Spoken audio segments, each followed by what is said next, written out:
மத்திய கிழக்கு பகுதியில் தரித்து நிற்கின்ற அமெரிக்க கடற்படைக்கு சொந்தமான ஒரு பிரம்மாண்டமான கப்பல் USS ஆப்ரஹாம் லிங்கன் என்று சொல்லப்படுற கப்பல். இந்த கப்பல் மிக விரைவில் அங்கிருந்து வெளியேற்றப்பட இருப்பதாக தகவல் ஒன்று வெளியாகி இருக்கிறது. என்ன காரணம் என்று பார்த்தீங்கன்னு சொன்னா, அதுக்கு சொல்லப்படுற காரணம் இந்த கப்பல் நீண்ட காலமாக கடல்ல நிக்குது. கிட்டத்தட்ட 9 மாதங்களாக, அதாவது 240 நாட்களாக கடல்ல இருக்குது, சேவையில் இருக்குது. எனவே ஒரு கப்பலை அவ்வளவு காலம் வச்சிருக்க முடியாது. அதனால நாங்கள் மெயின்டெனன்ஸ் வேலைகள் எல்லாம் இருக்குது, அதனால நாங்கள் திருப்பி எடுக்கிறோம் என்று சொல்லி, அதுக்கு பதிலாக இன்னும் ஒரு கப்பல் ஒன்று வர இருக்கிறது என்று சொல்லி இந்த தகவல்ல சொல்லப்பட்டிருக்கிறது. அப்ப புதிதாக வர இருக்கிற கப்பலுக்கு என்ன பேர் என்று பார்த்தீங்கன்னு சொன்னா, USS ஜார்ஜ் வாஷிங்டன். இப்ப நீங்க படத்துல பார்க்கிற இந்த கப்பல் தான், இதுவும் ஒரு பிரம்மாண்டமான கப்பல் தான். எனவே இந்த கப்பல் போக அந்த கப்பல் வரப்போகுது என்று சொல்லி சொல்லப்படுகிறது. அப்ப இந்த கப்பல்கள் மாற்றப்பட்டாலும் கூட அமெரிக்காவினுடைய அந்த முற்றுகை மாறாது என்று சொல்லி அமெரிக்காவினுடைய பாதுகாப்பு செயலாளர் பீட் ஹெக்ஸெத் அவர்கள் சொல்லியிருக்கின்றனர். நாங்கள் கப்பல்களை அடிக்கடி மாற்றிக்கொண்டிருந்தாலும் எங்களுடைய அந்த முற்றுகை நடவடிக்கை மாறாது. ஈரானிய துறைமுகங்கள் நோக்கி செல்கின்ற கப்பல்களை நாங்கள் தடுப்போம் என்று சொல்லி பீட் ஹெக்ஸெத் அவர்கள் சொல்லியிருக்கின்றனர். ஆனா இதுக்கு பின்னால வேற சில காரணங்களும் இருப்பதாக சொல்லப்படுகிறது. அதென்ன வேற சில காரணங்கள், அதையும் பார்க்கலாம். இந்த ஆப்ரஹாம் லிங்கன் கப்பல் இருக்கு தானே, அதன் மேல தாங்கள் ஏற்கனவே தாக்குதல் நடத்தியதாக ஈரான் பல தடவை சொல்லியிருக்கிறது. ஆனால் அமெரிக்கா அதை ஒருபோதுமே ஒப்புக்கொள்ளவில்லை. எனவே தாக்குதல் நடத்தப்பட்டதா இல்லையான்றது இன்னொரு பக்கம். இருந்தாலும் அமெரிக்கால இந்த கப்பலால பல பல பிரச்சனைகள் உருவாகி இருப்பதாக சொல்லப்படுகிறது. மத்திய கிழக்குல தரிச்சு நிற்கிற கப்பலால அமெரிக்கால என்ன பிரச்சனை பார்த்தீங்கன்னு சொன்னா, இந்த கப்பல்ல 5000 அமெரிக்க கடற்படையினர் தரித்திருக்கிறார்களாம். அந்த 5000 பேரும் கடந்த 9 மாதங்களாக ஒரே இடத்துல அப்படியே தான் இருக்கிறார்கள். அவர்களுக்கு முதலாவது சுகாதார பிரச்சனை.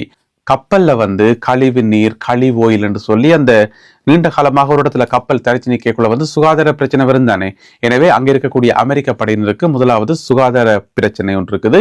இரண்டாவது உணவு பிரச்சனை இருப்பதாக சொல்லப்படுகிறது.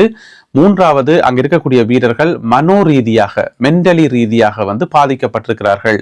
ஏனென்று சொன்னா அவர்களுடைய உறவினர்களிடமிருந்து அனுப்பக்கூடிய லெட்டர்ஸ் எல்லாம் தாமதமாக வருது. குடும்பத்திலிருந்து வரக்கூடிய கடிதங்கள் தாமதமாக கிடைக்கிறது.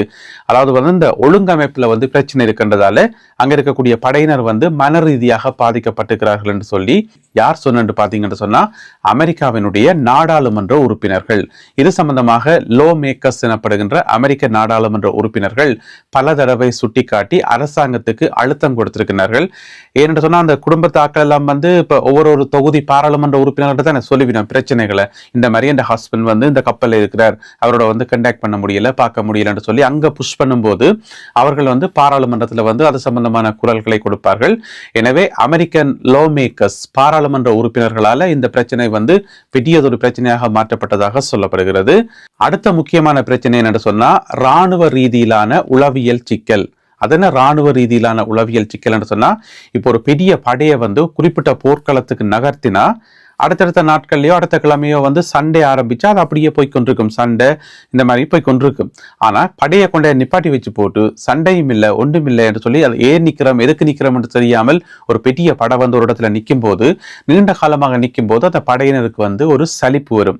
நீங்க எப்பவுமே பாத்தீங்கன்னு சொன்னா உலகத்தில் இருக்கக்கூடிய எல்லா இராணுவத்துக்கும் இடைக்கிட கடும் பயிற்சிகள் கொடுக்கப்படும், போர் ஒத்திகைகள் செய்யப்படும். அப்புறம் இங்க இருந்து அங்க மாத்துறது, அங்க இருந்து இங்க மாத்துறது, ஒரு கேம்ப்ல இருந்து அடுத்த கேம்புக்கு மாத்துறேன்னு சொல்லி அந்த ராணுவத்தை ஒரு இடத்துல நிக்கவே வைக்கிறே இல்லை. ஏன்னு சொன்னா அவர்கள் இந்த நேரம் ஆக்டிவா இருக்கணும்ன்றதுக்காக அவர்கள் தொடர்ந்து இயங்கிக் கொண்டே இருப்பார்கள். ஆனா இங்க பாத்தீங்கன்னு சொன்னா 9 மாதங்களாக ஒரே கப்பல்ல படையினர் இருக்கும் போது அவர்கள் பாரிய அழுத்தம், ராணுவ ரீதியிலான அழுத்தத்தை சந்திக்கிறார்கள் என்று சொல்லியும் இந்த லோ மேக்கர்ஸ் சுட்டி காட்டியிருக்கிறார்கள். எனவே எல்லாத்தையும் கூட்டி கழிச்சு இப்பொழுது அமெரிக்க அரசாங்கம் அதை கேட்டுத்தான் ஆகணும். அதன் காரணமாக இந்த கப்பல் மிக விரைவில் மத்திய கிழக்கில் இருந்து வெளியேறுகிறது என்று சொல்லி இந்த செய்தியில சொல்லப்பட்டிருக்கிறது. அதற்கு பதிலாக USS ஜார்ஜ் வாஷிங்டன் கப்பல் மத்திய கிழக்கு நோக்கி சென்று கொண்டிருக்கிறது. தற்போது இந்த கப்பல் கிழக்கு ஐரோப்பா பக்கம் சென்று கொண்டிருப்பதாக சொல்லப்படுகிறது. மிக விரைவில் அது மத்திய கிழக்கை சென்றடையும். யுனைடெட் அரபு எமிரேட்ஸுக்கு சொந்தமான 2 கப்பல்கள் மீது நேற்று மாலை தாக்குதல் நடத்தப்பட்டிருக்கிறது. நேற்று 13ஆம் தேதி வியாழக்கிழமை மாலை இந்த தாக்குதல் இடம்பெற்றிருக்கிறது. 2 கப்பல்களுமே பாத்தீங்கன்னு சொன்னா பக்கத்துல தான் போய்கொண்டிருக்குது. ஒரே நேரத்துல தாக்குதல் நடத்தப்பட்டிருக்கிறது. ஆனால் ஊழியர்களுக்கு எந்த விதமான சேதமும் இல்லை என்று சொல்லி இந்த கப்பல்கள் மீதான தாக்குதலுக்கு ஈரானை குற்றம் சாட்டி இருக்கிறது யுனைடெட் அரபு எமிரேட்ஸ். ஆனால் ஈரான் இது சம்பந்தமாக எந்த ஒரு தகவலையும் இதுவரைக்கும் வெளியிடல. இந்த கப்பல்கள் வந்து அட்னோக் என்று சொல்லப்படுகின்ற கம்பெனி, அதாவது அபுதாபி நேஷனல் ஆயில் கம்பெனி, அதாவது அது யுனைடெட் அரபு எமிரேட்ஸ் அரசாங்கத்துக்கு சொந்தமான ஒரு ஆயில் கம்பெனி தான். அவர்களுக்கு சொந்தமான கப்பல்கள் தான் இந்த 2 கப்பல்களும் என்று சொல்லப்படுகிறது. பேர் விவரங்கள் இன்னும் கிடைக்கல, அல்லது கப்பல்களினுடைய அந்த விவரம், எவ்வளவு நீளமான கப்பல்கள், எவ்வளவு பிரம்மாண்டமான கப்பல், அந்த மாதிரி விவரங்கள் வந்து இன்னும் கிடைக்கல. ஆனா 2 கப்பல்கள். என்ன பிரச்சனை சொன்னா, இந்த யுத்தம் ஆரம்பிச்சதுல இருந்து பிப்ரவரி மாசம் 28ஆம் தேதி இந்த யுத்தம் ஆரம்பிச்சதுல இருந்து நேற்று வரைக்கும் பாத்தீங்கன்னு சொன்னா இது வரைக்கும் மொத்தம் 15 கப்பல்கள், அதாவது இந்த அட்னோக் என்று சொல்லப்படுகிற நிறுவனத்துக்கு சொந்தமான 15 கப்பல்கள் மீது தாக்குதல் நடத்தப்பட்டிருப்பதாக யுனைடெட் அரபு எமிரேட்ஸ் ஊடகங்கள் செய்தி வெளியிட்டுள்ளன. ஹோர்முஸ் நீரிணை முழுமையாக எங்களுடைய கட்டுப்பாட்டின் கீழ் தான் இருக்கிறது என்று சொல்லியிருக்கிறதா என்று பார்த்தீங்கன்னு சொன்னா, அமெரிக்க ஜனாதிபதி டொனால்ட் ட்ரம்ப் அவர்கள் ஹோர்முஸ் நீரிணை எங்களுடைய கட்டுப்பாட்டுக்கெல்லாம் இருக்குது, நாங்கள் தான் அனைத்தையும் தீர்மானிக்கிறோம் என்று சொல்லி நேற்று மாலை அவர் வெளியிட்டுள்ள ஒரு பதிவில் வந்து சோஷியல் மீடியாவில் ட்ரூத் சோஷியலில் வந்து அவர் போட்ட பதிவில் வந்து சொல்லியிருக்கிறார். ஈரான் உடனடியாகவே அதற்கு மறுப்பறிக்கை வெளியிட்டிருக்கிறார்கள். அப்படியெல்லாம் அமெரிக்காவினுடைய கட்டுப்பாட்டுக்குள்ள இல்லை, அது எங்களுடைய கட்டுப்பாட்டுக்குள்ள தான் இருக்குது. எந்த கப்பல் போகணும், எந்த கப்பல் போகக்கூடாதுன்றதை நாங்கள்லாம் தீர்மானிக்கிறோம், எங்களுடைய அனுமதியோடு தான் அந்த கப்பல்கள் போயிட்டு வருது என்று சொல்லி ஈரான் அதற்கு ஒரு மறுப்பறிக்கை கொடுத்திருக்கிறார்கள். இதுக்குள்ள பாத்தீங்கன்னு சொன்னா ஒட்டுமொத்தமா பார்க்கக்குள்ள அது யாருடைய கட்டுப்பாட்டுக்குள்ள இருக்குன்றது ஒரு பிரச்சனை இருந்தாலும், ஒட்டுமொத்தமா பார்க்கக்குள்ள ஹோர்முஸ் நீரிணை முடக்கப்பட்டிருக்கிறது. பாத்தீங்கன்னு சொன்னா ஒரு 10க்கும் குறைவான கப்பல்கள் தான் போயிட்டு வர்றதா சொல்லப்படுது ஒவ்வொரு நாளுமே. உதாரணமா பாத்தீங்கன்னு சொன்னா ஆகஸ்ட் மாதம் 11ஆம் தேதி 6 கப்பல்கள் மட்டும்தான் போயிருக்குது. ஆகஸ்ட் மாதம் 12ஆம் தேதி நேற்று முன்தினம் வெறும் 8 கப்பல்கள் மட்டும்தான் போயிருக்குது. நேற்றைய டேட்டா வந்து இன்னும் கிடைக்கல, இன்றைக்கு காலமே தான் கிடைக்கும் என்று சொல்லி எதிர்பார்க்கப்படுகிறது. எனவே 10க்கும் குறைவான கப்பல்கள் தான் இப்ப போயிட்டு வருது. அப்ப ஒருவேளை அமெரிக்காவினுடைய கட்டுப்பாட்டுக்களை ஹோர்முஸ் நீரிணை இருக்குமாக இருந்தால் ஒரு நாளைக்கு தாராளமாக ஏராளமான கப்பல்கள் போயிட்டு வரலாம் தானே, எதுக்கு 6ம் 8ம் போயிட்டு வரணும் என்று சொல்லி ஒரு கேள்வியும் இருக்குதானே. ஏன்னா அமெரிக்காவினுடைய நோக்கம் அந்த ஹோர்முஸ் நீரிணையை திறந்து எல்லா கப்பல்களுக்குமான போக்குவரத்து வசதியை உருவாக்கி கொடுக்கிறது தானே. எனவே ஹோர்முஸ் நீரிணை வந்து அமெரிக்காவினுடைய கட்டுப்பாட்டுக்களை இருக்கிறது உண்மை என்று சொன்னா பெரும் எண்ணிக்கையிலான கப்பல்கள் போயிட்டு வரலாம் தானே என்ற ஒரு கேள்வி இருக்குதானே. எனவே அதுக்கு வந்து பதில் இல்லை. இருந்தாலும் 2 தரப்பினரும் இப்படி சொல்லியுள்ளார்கள். பிரித்தானியாவில் வரலாறு காணாத வெப்பம். நேற்று வியாழக்கிழமை பார்த்தீங்கன்னு சொன்னா இந்த வருஷத்துக்கான அதிகூடிய வெப்பநிலை பதிவாகி இருக்கிறது. 38.1 பாகை அளவில் பதிவு செய்யப்பட்டிருக்கிறது. இனி இன்றைக்கு வெள்ளிக்கிழமை, பிறகு நாளை சனிக்கிழமை என்று சொல்லி படிப்படியாக குறைந்து கொண்டு போகும் என்று சொல்லி சொல்லப்படுகிறது. இனி வந்து பெரிய அளவில் டெம்பரேச்சர் வாரத்துக்கான வாய்ப்பு இல்லை. இருந்தாலும் ஆகஸ்ட் மாதத்தினுடைய 2வது பாதி இருக்குதானே 15ஆம் தேதிக்கு பிறகு, அப்போ ஒரு சின்ன ஒரு வெப்ப அலை ஒன்று வர்றதுக்கான வாய்ப்பு இருக்குன்னு சொல்லப்படுது. இன்னும் அதை உறுதிப்படுத்தல.